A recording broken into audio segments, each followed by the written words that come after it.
Tu as déjà entendu dire que la lecture rapide était la solution à tous tes problèmes. Lis plus vite.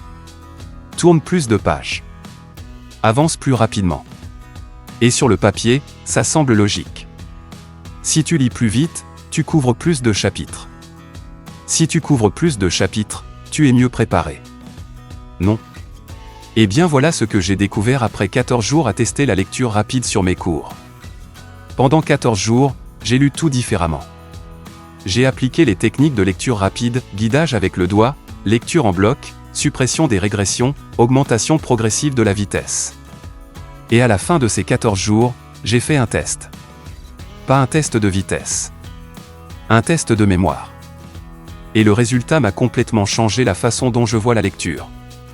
Parce que la lecture rapide ne fait pas ce que tu crois faire à ta mémoire. Et aujourd'hui je vais te montrer exactement ce que j'ai découvert. Voici comment j'ai organisé mon test. Pendant les 7 premiers jours, j'ai lu mes cours normalement. À ma vitesse habituelle. Je notais ce que je retenais. Je vérifiais ma compréhension. Et je gardais une trace de tout. Pendant les 7 jours suivants, j'ai changé complètement ma méthode. J'ai appliqué les techniques de lecture rapide. Je lisais plus vite. Je tournais plus de pages. Je couvrais 2 fois plus de contenu. Et à la fin de chaque journée, je me testais. Pas en relisant mes notes. En fermant le cours. Et en essayant de retrouver l'information de mémoire. Et c'est là que les choses sont devenues. Pour comprendre ce qui s'est passé, il faut comprendre comment ton cerveau traite l'information quand tu lis. Quand tu lis normalement, ton cerveau fait 3 choses. Il décode les mots. Il comprend le sens. Et il stocke l'information en mémoire. Ces 3 étapes prennent du temps. Et c'est pour ça que la lecture normale paraît lente. La lecture rapide, elle, essaie d'accélérer la première étape. Le décodage. Tu lis plus vite. Tu perçois les mots plus rapidement. Tu tournes les pages plus vite. Mais voilà le problème. En accélérant le décodage, tu réduis le temps que ton cerveau consacre à la compréhension. Et en réduisant la compréhension, tu réduis le stockage en mémoire. C'est comme essayer de remplir un verre d'eau en le tenant sous le robinet à pleine puissance. L'eau arrive vite. Mais elle rebondit sur les parois et déborde. Et au final, le verre n'est pas plus plein. Il est juste plus mouillé. C'est exactement ce qui se passe dans ton cerveau avec la lecture rapide. Tu mouilles l'information. Tu la touches. Tu l'aperçois. Mais tu ne la conserves pas. Voici les résultats concrets de mon test. Pendant la première semaine en lecture normale, j'ai lu environ 120 pages de cours. Mon taux de rétention, c'est-à-dire ce que je pouvais retrouver de mémoire après chaque séance, était d'environ 60 à 65%. Pendant la deuxième semaine en lecture rapide, j'ai lu environ 240 pages. Le double.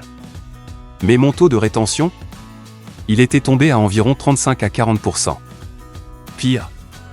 Il y avait un autre problème que je n'avais pas prévu. Quand je relisais mes notes de la semaine en lecture rapide, j'avais parfois l'impression de reconnaître les informations. Comme si je les avais vues. Mais quand je fermais la page, je ne pouvais pas les reformuler. Je ne pouvais pas les expliquer. Je ne pouvais pas les utiliser.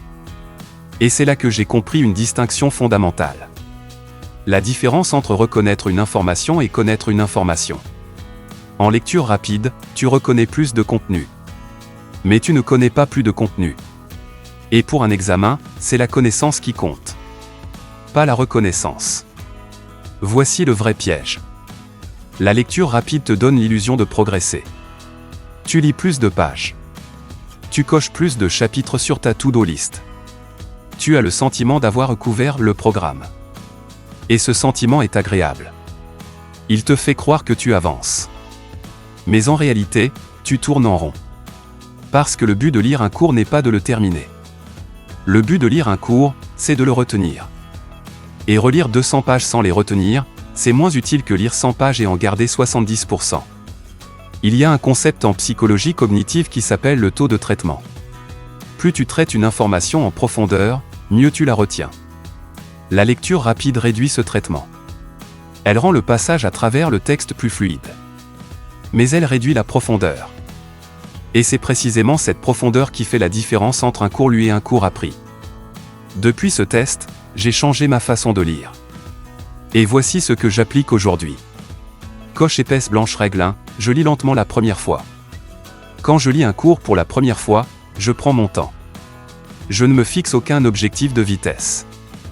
Mon objectif, c'est de comprendre chaque idée principale avant de tourner la page.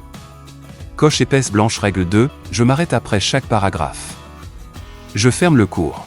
Et je me pose une question simple. Qu'est-ce que je viens de lire? Si je ne peux pas répondre en 2 ou 3 phrases, je relis le paragraphe. Pas plus vite. Plus attentivement. Coche épaisse blanche règle 3, je n'utilise la lecture rapide que pour relire.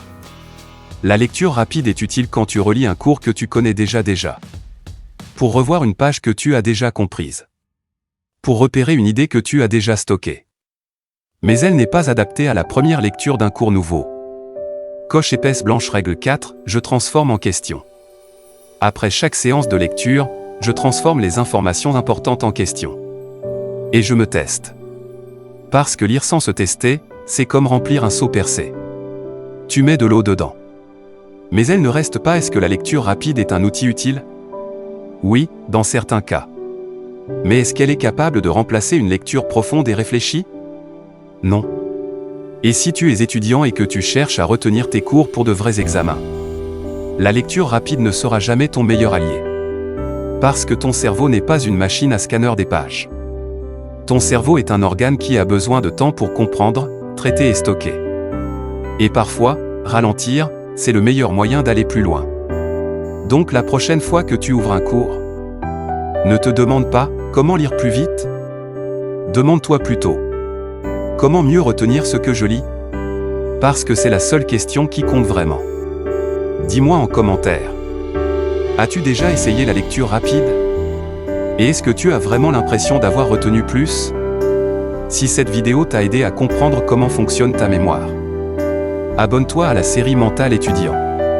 Et on continue ensemble à construire une méthode de travail plus intelligente. À très vite.